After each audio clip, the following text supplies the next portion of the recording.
Happy palm Sunday. Hello guys, അപ്പോൾ വീണ്ടും വണക്കം. കുരുത്തോല പെരുന്നാൾ അല്ലെങ്കിൽ ഓശാന ഞായറിട്ട് നിങ്ങൾക്ക് എന്താണ് പരിപാടി? നമ്മളപ്പോൾ രാവിലെ തന്നെ പള്ളിയിൽ പോകാൻ നിൽക്കുകയാണ്. ഞാനും അമ്മയും ആദ്യമാണ് പോരുന്നത്. നമുക്ക് രാവിലെ 7:30ക്കാണ് പൂജ. അപ്പോൾ എന്തായാലും ക്രിസ്തുരാജ് സ്കൂളിൽ നിന്ന് നമ്മൾ കുരുത്തോല പള്ളിയിലോട്ട് കൊണ്ടുപോകും. എന്നിട്ടാണ് നമ്മൾ പൂജ തുടങ്ങുന്നത്. അങ്ങനെ നമ്മൾ പൂജയ്ക്ക് പോകാൻ വേണ്ടി റെഡിയായി. അവിടെ പൂജ തുടങ്ങുന്നതിന് മുന്നേ നമ്മൾ എത്തിയായിരുന്നു. ഗൈസ്, ഇനി എന്തായാലും അങ്ങോട്ട് നമ്മുടെ പെസഹ വ്യാഴം, ദുഃഖവെള്ളി, പിന്നെ ഹോളി സാറ്റർഡേ, അതേ കണക്ക് ഈസ്റ്റർ, ഇതൊക്കെ വരുമ്പോഴത്തേക്ക് ഞാൻ വീഡിയോസ് അപ്ലോഡ് ചെയ്യാം. എടുത്തിട്ട് ഞാൻ അപ്ലോഡ് ചെയ്യുന്നതായിരിക്കും.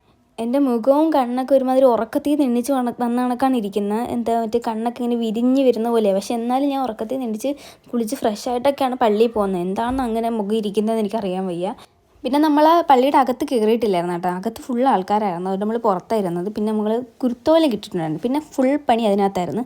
കുരുത്തോല കൊണ്ട് ഓരോന്ന് സംഭവം നമ്മളിങ്ങനെ ആർട്ടൊക്കെ ക്രിയേറ്റ് ചെയ്യുമല്ലോ, അങ്ങനെ ചെയ്യാൻ വേണ്ടി ഞാൻ സ്വന്തമായിട്ട് ചെയ്തതാണ് ഈ സംഭവം.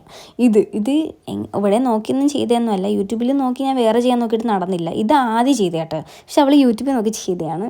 ഉള്ളതുപോലെ പറയണമല്ലോ. പിന്നെ അവൾക്ക് ഇങ്ങനത്തെ കാര്യത്തിനൊക്കെ കുറച്ച് കഴിവ് കൂടുതലാണ്. എനിക്കും അങ്ങനെയാണ്, പക്ഷേ എനിക്ക് മെനക്കെടാൻ വയ്യ, അതാണ് സംഭവം. പിന്നെ ഞാൻ എന്തെങ്ങാണ്ടൊക്കെ പണിഞ്ഞ് വെച്ചിട്ടാണ് ആ സംഭവം ചെയ്തെടുത്തത് കുരുത്തോലയ്ക്കകത്ത്. പിന്നെ അമ്മ വീഡിയോയിൽ വരാൻ വേണ്ടിയിട്ട് കുരുത്തോല ഫ്രണ്ടിൽ കാണിച്ചു തന്നെ എൻ്റെ കണ്ണിലിട്ടാണ് കുത്തിക്കൊണ്ടിരിക്കുന്നത്. ഓരോ വട്ടവും വീഡിയോയിൽ വരുമ്പോൾ കുരുത്തോല നോക്കി കാണിക്കുക, എൻ്റെ കണ്ണിൽ കൊണ്ടുവരും. പിന്നെ പൂജ തീരാറായപ്പോഴത്തേക്കും നമ്മുടെ അനിയത്തിമാരൊക്കെ ഉണ്ടായിരുന്നു. പിന്നെ ഫ്രണ്ട്സ്, പിന്നെ ആൻറ്റീനെയൊക്കെ കണ്ടു. പിന്നെ വീഡിയോയിലൊക്കെ ഉൾപ്പെടുത്തിയിട്ടുണ്ട് ഞാൻ എല്ലാവരെയും.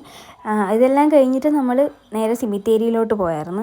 പിന്നെ വേറൊരു കാര്യം പറയാനുള്ളതെന്ന് വെച്ചാൽ, കുറേ നാൾക്ക് ശേഷം എൻ്റെ കസിൻ സിസ്റ്റർ റിയാനെ കണ്ടിട്ട്. അവൾ ഹോസ്റ്റലിൽ നിന്നായിരുന്നു പഠിക്കുന്നത്. അവളിപ്പം വീട്ടിൽ നിന്നിട്ടാണ് പഠിക്കുന്നത്. അപ്പം കുറേ നാൾക്ക് ശേഷം കണ്ടുകൊണ്ട് ഭയങ്കര സന്തോഷം. പിന്നെ ഇനിയിപ്പോൾ അവൾ ഫുൾ അങ്ങോട്ട് കാണും. പള്ളിയിൽ ദുഃഖവെള്ളിയും പെസഹ വ്യാഴമൊക്കെ വരുമ്പോൾ അവൾ എന്തായാലും കാണും. അപ്പോഴൊക്കെ എന്തായാലും എൻ്റെ വ്ളോഗിനകത്ത് അവളും കാണുമായിരിക്കും. കണ്ട ഈ മഞ്ഞക്കളിയാണ് ഞാൻ പറഞ്ഞ റിയ.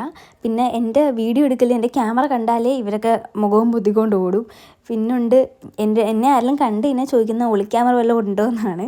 പിന്നെ നമ്മൾ സിമിത്തേരി പോകുന്ന വഴിയാണ് കേട്ടോ ഇത്.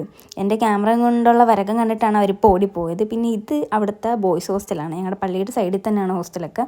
പിന്നെ തിരിച്ച് നമ്മൾ നേരെ വീട്ടിലോട്ടാണ് പോകുന്നത്. വീട്ടിലോട്ട് പോകുന്ന വഴി നമ്മളൊരു സംഭവം കണ്ട്.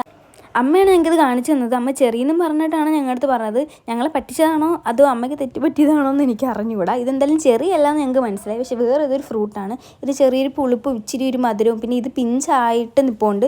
നമുക്ക് പഴുത്ത് കഴിയുമ്പോൾ റെഡ് കളറിലാണ് നിൽക്കുന്നത്. ഇതെന്തുവാണ് സംഭവം, ഇത് എന്ത് ഫ്രൂട്ടാണെന്ന് മനസ്സിലായിട്ടുണ്ടെങ്കിൽ നിങ്ങൾ കമൻറ്റ് ബിലോ. പിന്നെ എനിക്കിത് കണ്ടപ്പോൾ ഒരു മിനി ആപ്പിളിൻ്റെ ലുക്കൊക്കെ തോന്നി. പിന്നെ നമ്മൾ വീട്ടിൽ വന്നപ്പോൾ ഒരു സർപ്രൈസ് ഉണ്ടായിരുന്നു, ജോലി. അപ്പോൾ ഇത്രയോടെ ടാറ്റാ.